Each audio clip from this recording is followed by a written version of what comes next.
Muito bom dia a todos os nossos amados e preciosos irmãos. Que Deus vos abençoe através de sua infinita graça e misericórdia. Que Ele possa trazer cura ao enfermo, alegria ao triste, conforto ao desolado. Que Ele possa curar as enfermidades mentais, físicas, espirituais. A depressão seja vencida através da explanação de sua palavra. Pois a Bíblia nos diz, Ele enviou a sua palavra e o sarou. Hoje nós vamos falar sobre o espírito do engano, que induz a pessoa ao erro. E isto aconteceu no passado, aconteceu no Jardim do Éden. Tudo que se tem hoje já existiu antes. Existe assassinato? Existiu. Existe transgressões? Existiu. Existe espíritos errados para induzir, porque o diabo é o mesmo ontem e hoje. Segundo as Escrituras, haverá um tempo que o engano será tirado, a morte será plenamente vencida. Agora vejam bem, no primeiro livro dos Reis, capítulo 22, nós encontramos uma batalha em que se uniram o rei da Síria, estava ali guerreando, e juntou-se Josafá, rei de Judá, e Acabe, rei de Israel, para guerrear, para tomar a terra de Ramote e Gileade, que estava sendo dominada naquele tempo pelo rei da Síria. E eles fizeram uma aliança para subirem os dois reis com seus soldados, cavalos, carruagens, seus armamentos, para guerrear contra o rei da Síria e tomar Ramote e Gileade. Bom, e então Acabe tinha os seus profetas particulares, né? E não eram poucos, de forma alguma.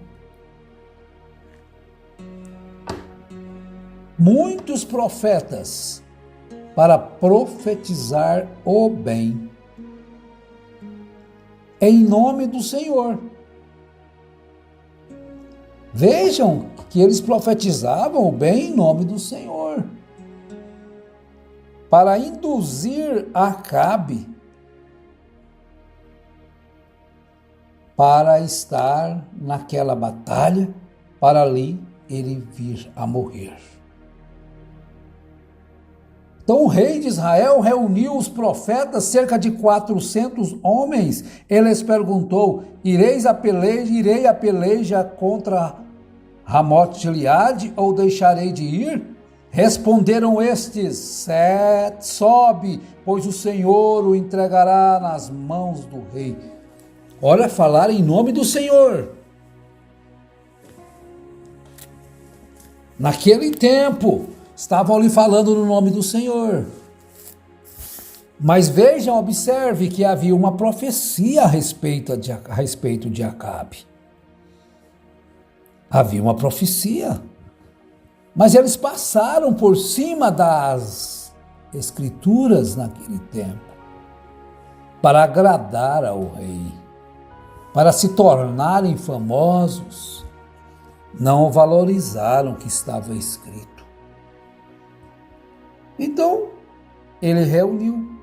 Agora, Josafá ficou um pouco desconfiado daquele tanto de profetas falando bem. e fez uma pergunta para Acabe. Vem cá, porventura, não há aqui algum profeta do Senhor ao qual possamos consultar? Porque esses aí são Deus. Eu vejo que esses profetas aí, eles são alimentados por você, são sustentados por você, eles são teus profetas. Estamos vivendo um tempo de... Parece que todo pregador virou um profeta, né? Coisa estranha. Mas aí, o que disse Acabe para Josafá? Olha, ainda há um homem por quem podemos consultar ao Senhor, porém eu o odeio, porque nunca profetizo bem a meu respeito, mas somente o mal. Então, às vezes a gente vem aqui e fala alguma coisa e as pessoas não agradam, não gostam, porque nós denunciamos o erro. Mas não, deixe isso, nós não podemos deixar. Há pessoas que ainda precisam de ouvir e vai sempre precisar. Por isso é que Paulo disse, eu não me canso de escrever-vos as mesmas coisas, porque é segurança para vós, é segurança para quem ouve, é segurança para quem já sabe, e é um auxílio, é uma corda de socorro para quem ainda está amarrado, preso, enganado. Pois conforme diz o escritor, eu só sei o primeiro nome dele, Jorge, que diz, a maior maldição que Deus pode eventualmente dar a um povo neste mundo são guias cegos, não regenerados, são carnais, são mornos e não cansam de fazer o mal. Mas os verdadeiros pregadores, sempre que ele vai falar aquilo que é necessário, é verdade, ele não vai ficar colocando doce na boca das pessoas, se precisar de ser um amargo, será o amargo. Então, ele foi lá perante o rei, e chegando ali, ele falou a palavra do Senhor. E eles tentaram falar para Micaías, não, Micaías, todo mundo está falando bem a respeito. Vê se você também fala bem. Olha, eles tentaram corromper, mas Micaías disse aí no verso 14, porém Micaías disse, tão certo como vive o Senhor, o que o Senhor me disser, isto falarei, não o que você propriamente quer ouvir. Não propriamente o que você quer que eu fale, mas aquilo que deve ser dito. Porque Micaías disse por ele mesmo, quando o rei lhe perguntou, e respondeu-lhe ele, sobe e triunfarás, porque o Senhor a entregará nas mãos do rei. O rei assustou com aquilo. Quantas vezes te conjurarei que não me fales senão a verdade em nome do Senhor? Agora ele vai falar pelo Senhor. Então disse ele, vi todo Israel disperso pelos montes como ovelhas que não têm pastor. Agora, por que aqueles homens estavam falando o engano? Porque um espírito de mentira, de engano, foi permitido pelo Senhor para que entrasse na boca daqueles profetas, para que Micaías fosse à guerra, ou para que Acabe fosse à guerra e ali morresse. Então não deixa ser induzido por coisa fora da palavra, porque estava escrito que ele morreria, nada mudaria aquilo. Agora, o que adiantou ele falar a verdade para o rei Acabe? Ele o mandou, o rei então mandou que o prendesse outra vez.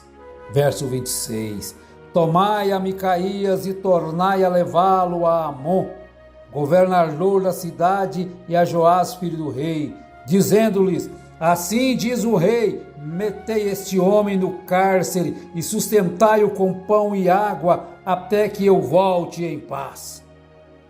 Vai, Acabe. Então disse Micaías: se voltares em paz, o Senhor não falou por mim. Disse mais: ouvi todos os povos. Vejam bem, o errado não deixa de ser errado, só porque a maioria concorda e participa, de forma alguma. O errado não deixa de ser errado, só porque a maioria concorda e participa. Micaías falou a verdade, sofreu o preço pela verdade, foi tratado com um tratamento terrível por causa da verdade. Mas, meus irmãos, quantos são induzidos hoje pelo engano, pela mentira, pela falsidade? Nós temos trazido alguns fatos verídicos, confirmados, a respeito do que nós criamos, até que a luz raiou em nossos corações, até que a luz brilhou e os nossos entendimentos foram abertos, e nós passamos a ouvir a palavra de bom grado, com alegria no coração. E por causa disto, por que que Micaías estava sofrendo? Por que que ele estava sofrendo? Por causa da verdade de Deus. Por que que todos se viraram contra ele? Por que que Zedequias, filho de Kenaná, feriu a Micaías na face? É porque ele falou o que deveria falar, falou a verdade. Então, um espírito mentiroso na boca de todos os profetas de Acabe. Deus permitiu que eles entrassem naqueles profetas para que induzisse Acabe para que fosse morto na batalha. Mas veja, meus irmãos, o errado não deixa de ser errado, só porque a maioria concorda e participa. Leon Lastas. Então é isto, amemos de coração a verdade. Não nos deixemos ser levados por todo vento de doutrina, conforme já falamos, está em Efésios capítulo 4. Como meninos que não têm direção. Olha as Escrituras. É provado, então, que aquele homem que tirou aquela fotografia que diz que era a coluna de fogo sobre a cabeça de William Branham, ele nunca trabalhou naquela seção no FBI. E as pessoas fazem um ídolo daquilo. Colocam aquela imagem nos seus templos. É uma afronta a Deus. É provado que aquele George Lacer, e que aquilo nunca existiu, aquilo nunca foi colocado pelo FBI como foto sobrenatural. O George Lacer deu uma opinião sua, que aquilo ele não tinha certeza do que seria que aquilo era. Aí as pessoas tomam e fazem daquilo uma idolatria, e esparrama pelo mundo, dizendo que é a coluna de fogo. A coluna de fogo fez com que aquele monte fumegasse. Ninguém poderia se aproximar, tocar naquele monte. Derrubou Paulo quando ele estava no caminho de Damasco. Então a idolatria surge através de espíritos enganosos, através de guias cegos, guiando outros cegos, e ambos vão cair no buraco. Guias cegos não regenerados, carnais e mornos. Mas graças a Deus que nos tem dado o discernimento espiritual, tem nos dado a luz necessária e tem nos tirado de um labirinto de enganos e colocado-nos de volta a doutrina no fundamento dos apóstolos e dos profetas. Ali sim, a pedra principal é Cristo. Deus vos abençoe, vos fortaleça, amados irmãos, em nome do nosso Senhor Jesus Cristo. Amém.